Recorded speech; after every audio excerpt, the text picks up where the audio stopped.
नमस्कार बच्चों, आप सभी का हमारा YouTube चैनल ई ज्ञान में स्वागत है। और आज हम लोग का सेकंड चैप्टर का फर्स्ट क्लास है, जिसमें एक हम लोग का बायोलॉजिकल क्लासिफिकेशन हम लोग का चैप्टर है।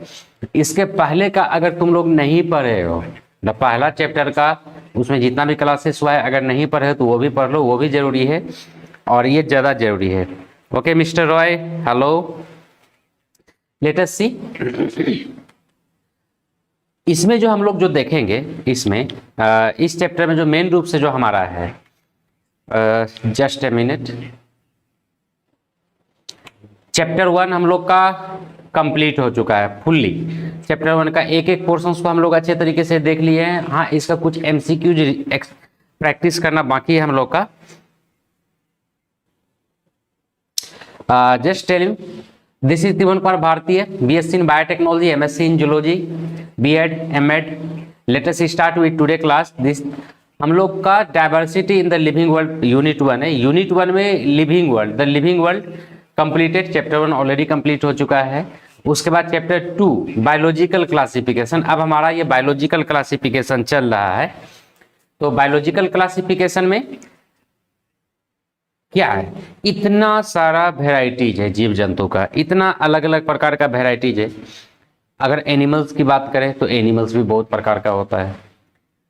अगर हम लोग चाहे पानी का हो चाहे जंगल का हो, जंगल में रहने वाला जीव जंतु वो भी बहुत सारा है, जो कि हम लोग लास्ट लेसन जब चल रहा था, लास्ट चैप्टर जब चल रहा था, उसमें हम लोग ऑलरेडी देख चुके हैं। इतने सारे वेराइटीज है, इतने सारे वेरिएशंस है, मोर देन 15.7 मिलियंस। और उतना के आसपास ही इवन उतना के आसपास ही अभी ऐसा भी है 5 मिलियन से भी ज़्यादा ऐसा स्पीसीज है जिसके बारे में हम लोग अभी तक जानते भी नहीं, एक्सप्लोर करना बाकी है। तो इतने सारे जो ऑर्गेनिजम्स है, सबको इंडिविजुअली स्टडी करना नॉट पॉसिबल एट ऑल।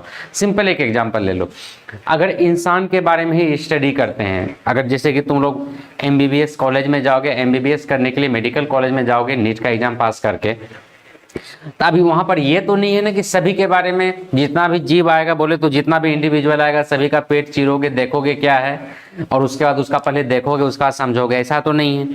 क्या है, यहाँ पर एक बार में सभी को देख के जान जाओगे। एक इंसान के ऊपर स्टडी कर लिए, इसका मतलब सारे इंसान के ऊपर स्टडी कर लिए। अब वैसा ही सभी को ही होगा, जितना भी इंडिविजुअल्स आएगा सभी का सभी वैसा ही रहेगा। अगर उसमें कुछ चेंजिंग है तो है। तो ओवरऑल बायोलॉजिकल क्लासिफिकेशन, यहाँ जो जितने अलग अलग वेरिएशंस देख रहे हो, अलग अलग वेराइटीज देख रहे हो जीव जंतु का, सबको क्लासिफाई किसी ग्रुप में डालना जरूरी है, किसी क्लास में डालना जरूरी है, ताकि हम लोग एक का स्टडी करेंगे सब ऑटोमेटिक स्टडी हो जाएगा। ताकि जब उसको क्लासिफाई कर देंगे तो उस ग्रुप का या उस क्लास का या उस ऑर्डर का या उस जीनस के एक ऑर्गेनिज्म को स्टडी करेंगे, सभी स्टडी हो जाएगा। अब कोई नया वेराइटीज अगर हमें मिलता है, कोई नया जीव जंतु अगर मिलता है, तो उसको उसी में शामिल किया जा सकेगा, उसी ग्रुप में उसको डाला जा सकेगा on the basis of specific characters that is given in that class और that in the group. Okay, let us move. This is Tribhuvan Kumar भारतीय, BSc in biotechnology, MSc in zoology, BEd, MEd, biology teacher in Vivekananda Vidyalaya higher secondary school, government of Assam, NET 3 times qualified, SET north east qualified, more than 10 years of teaching experiences, 3 books on environmental education for government of Assam, 12 research papers in international journals, and today we are studying the biological classification. So first of all come to the classification. ये classification होता क्या है? Grouping of organisms on the basis of similarities and dissimilarities. अब यहाँ पर similarities और dissimilarities के आधार पे जो grouping किया जाता है organisms का, that is known as classification. और ऑलरेडी इसके बारे में हम लोग इन डिटेल स्टडी कर चुके हैं चैप्टर नंबर 1 में। ये चल रहा है हम लोग का चैप्टर नंबर 2। अब अगर यहाँ पर देख रहे हो तो ये जो देख रहे हो टाइगर, राना टिग्रिना, ये 1 horned राइनासोरस जो कि काजीरंगा नेशनल पार्क का पॉपुलर एंड इंडेमिक स्पीसीज है, रैबिट, ट्रीज, ग्रासेस। तो इतना अलग अलग वेरिएशंस है, तो कैसे हमें पता चलेगा कि ये क्या है, किस ग्रुप में है? अब सभी इंडिविजुअल का एक एक करके स्टडी करना नॉट पॉसिबल एट ऑल।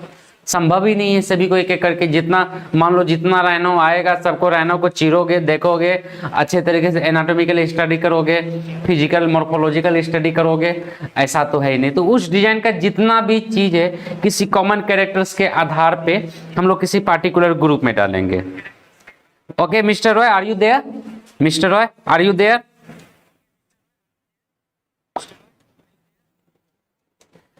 लगता है मिस्टर रॉय का कनेक्शन कट हो गया है।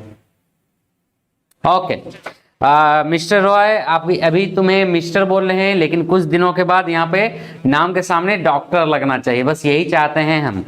Okay, so grouping of the organism on the basis of similarities and dissimilarities is known as classification.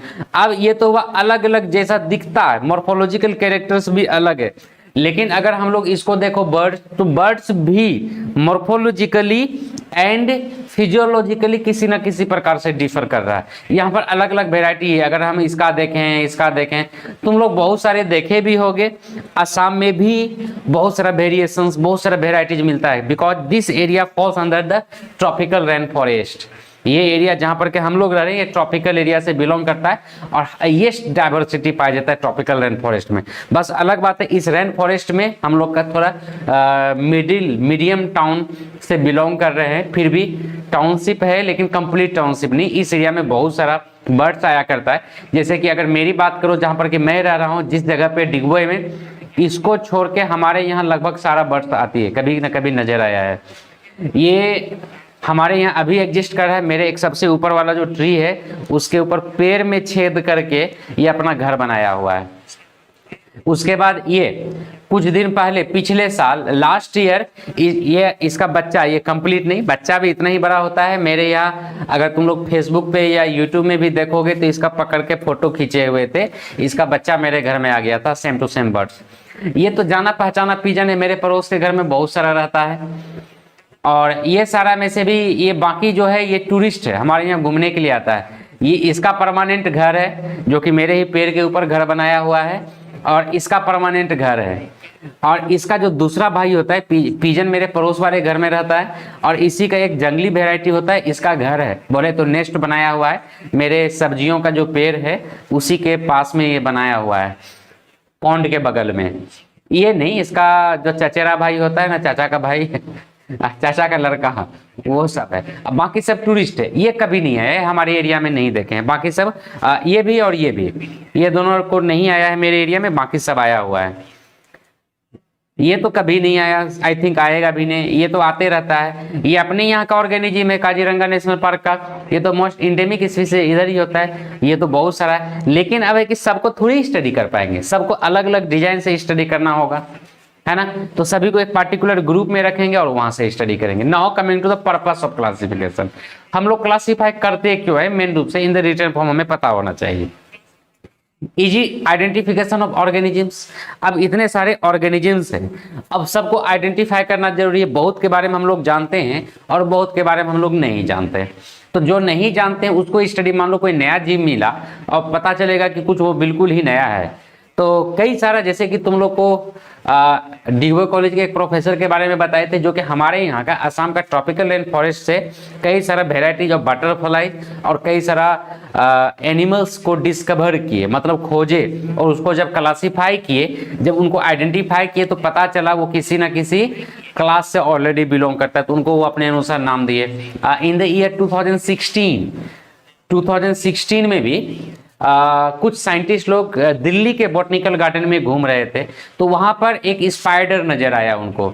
ये स्पाइडर जंपिंग स्पाइडर था, ये जंपिंग स्पाइडर था।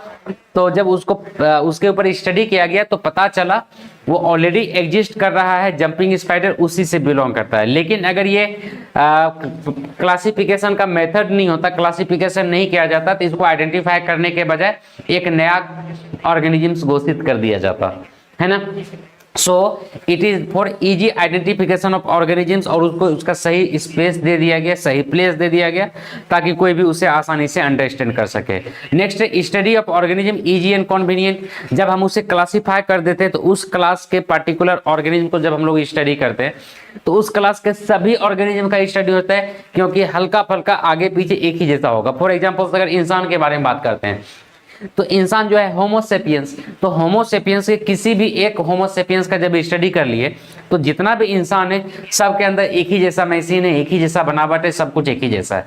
मतलब काफी आसान है किसी ऑर्गेनिजम्स को इजी एंड कन्वीनियंट है स्टडी करना। helps to establish the evolutionary relationship among different organisms।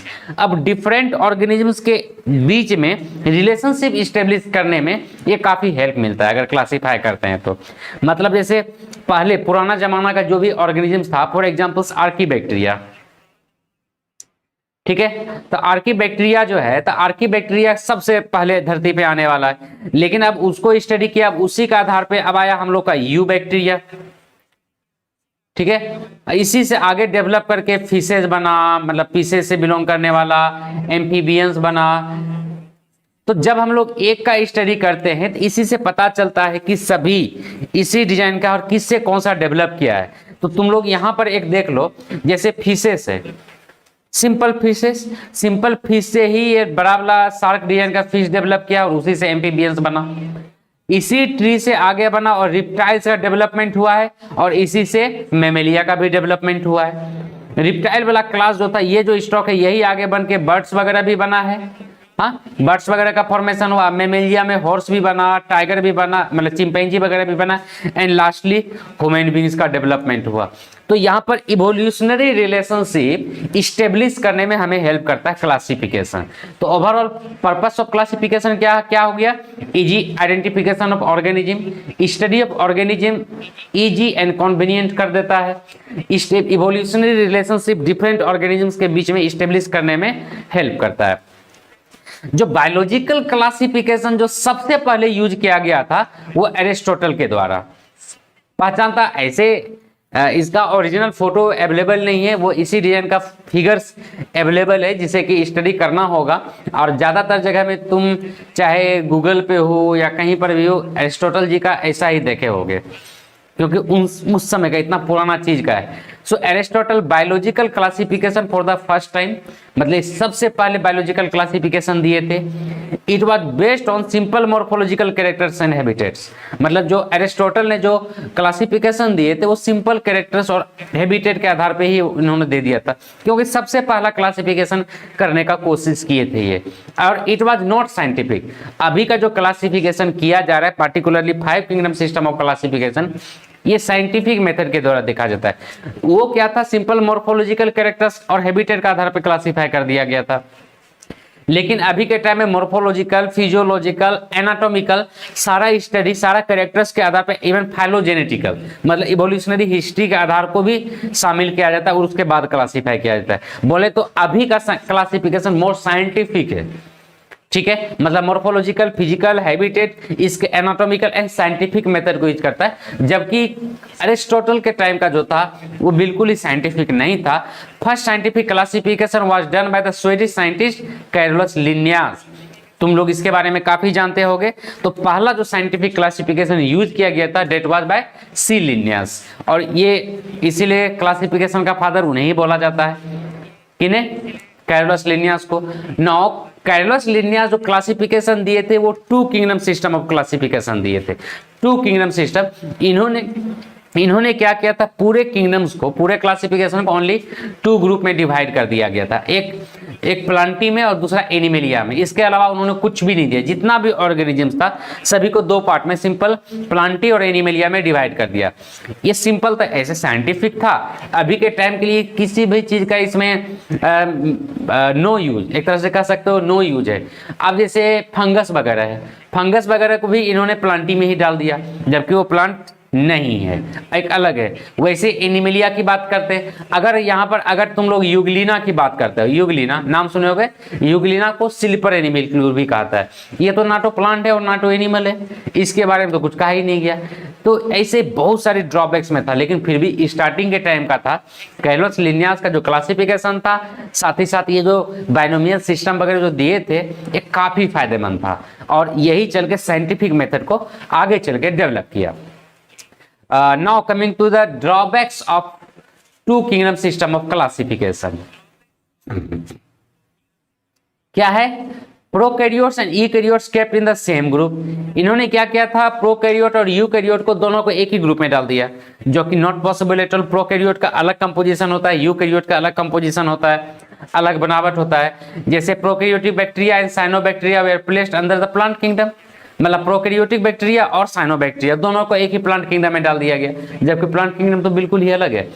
Heterotrophs and autotrophs kept in the same group, मतलब जैसे कि फंजाई है, हेट्रोट्रॉप है, अपना खाना बना ही नहीं सकता, और वही ऑटोट्रॉप है जो ग्रीन प्लांट्स वगैरह वो अपना खाना बना सकता है, तो वो दोनों को अलग है, जबकि एक ही ग्रुप में डाल दिया गया, दोनों को एक ही ग्रुप में रख दिया गया।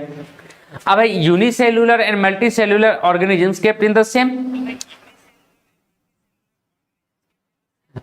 मतलब सेम ग्रुप में डाल दिया गया। यूनिसेल्युलर जो एक सेल का बना हुआ रहता है, लाइक अमीबा, प्रोटोजोआ, और वैसे मल्टीसेल्युलर ऑर्गेनिजम्स दोनों को एक ही साथ में डाल दिया एनिमल किंगडम में, तो ये भी जायज नहीं था। जैसे some lower organism have characters of both plant and animal, जैसे यूग्लिना की बात बोले, इसको ना तो प्लांट में रखा जा सकता है लेकिन ना ही एनिमल में रखा जा सकता है, तो ये किसी को किसी ग्रुप में ही नहीं दिया। तो ओवरऑल टोटल जो पॉपुलेशन है, टोटल ऑर्गेनिजम्स है, तो उसको प्रॉपर जगह कहाँ मिला, कहाँ उसको कोई स्पेस मिला, कहाँ उसको कोई प्लेस मिला, तो ओवरऑल हम यहाँ पर कह नहीं सकते कि ये सिस्टम ऑफ क्लासिफिकेशन सक्सेसफुल है। हाँ, फर्स्ट सिस्टम जैसे एरिस्टोटल के बाद, एरिस्टोटल का जो विदाउट साइंटिफिक था, तो लिनियस ने साइंटिफिक मेथड स्टार्ट किया, तो एक अच्छा प्रोग्रेस था क्लासिफिकेशन के वे में। सो अब आया हमारा three kingdom system of classification, जो कि अर्नस्ट हैकेल के द्वारा दिया गया। ये एक अच्छा प्रयास था, एक अच्छा कोशिश था अर्नस्ट हैकेल का, जो कि ये सारा ड्रॉबैक्स जो अवेलेबल था हमारे सिस्टम ऑफ क्लासिफिकेशन में, उसको दूर करने की कोशिश किया गया। तो इन्होंने एक अलग से किंगडम प्रोटिस्टा डाला, उसका प्लांटी और एनिमेलिया ज्यों का त्यों रहने दिया।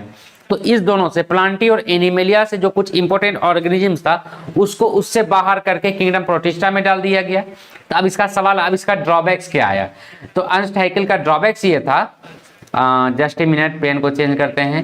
Kingdom Protista included organisms with contrasting characters like walled and wall-less organism. तो अब ये प्रोटिस्टा में walled organism and wall-less organism दोनों को एक साथ में डाल दिया गया।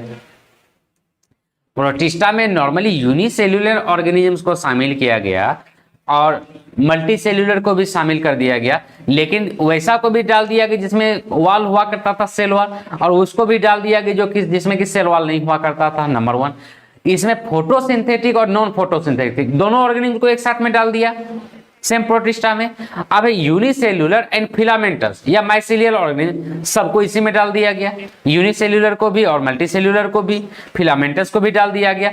तो इसके इन सभी ड्रॉबैक्स को दूर करने के लिए, इसमें जो इतनी सारी खामियां थी, इन खामियों को दूर करने के लिए एक अलग से सिस्टम आया, जो कि four kingdom system of classification, ये दिया गया था हर्बर्ट एफ कॉकलैंड के द्वारा। तो स्टूडेंट्स, इसमें नाम भी याद रखना है कि कौन सा किंगडम सिस्टम किसके द्वारा दिया गया था, उसमें क्या क्या था और उसका ड्रॉबैक्स क्या था। अपने को ये भी जानना जरूरी है, क्योंकि हमारे एग्जाम में ये भी क्वेश्चन आता है और यह नाम से क्वेश्चन धड़ल्ले से आता है। पार्टिकुलरली जब तुम लोग 11th-12th का एग्जाम दोगे उसमें भी आएगा, प्लस नीट के लिए तो बहुत ही ज्यादा इंपॉर्टेंट है। ठीक है, सो ये जो बहुत बहुत इंपॉर्टेंट है नीट पॉइंट ऑफ व्यू, जो नेम है पार्टिकुलरली, ये जो नाम हुआ करता है। ऐसे अगर ज्यादा क्वेश्चन पूछा जाता है तो 5 किंगडम सिस्टम ऑफ क्लासिफिकेशन से पूछा जाता है, लेकिन फिर भी यह नाम से रिलेटेड क्वेश्चंस आ जाता है।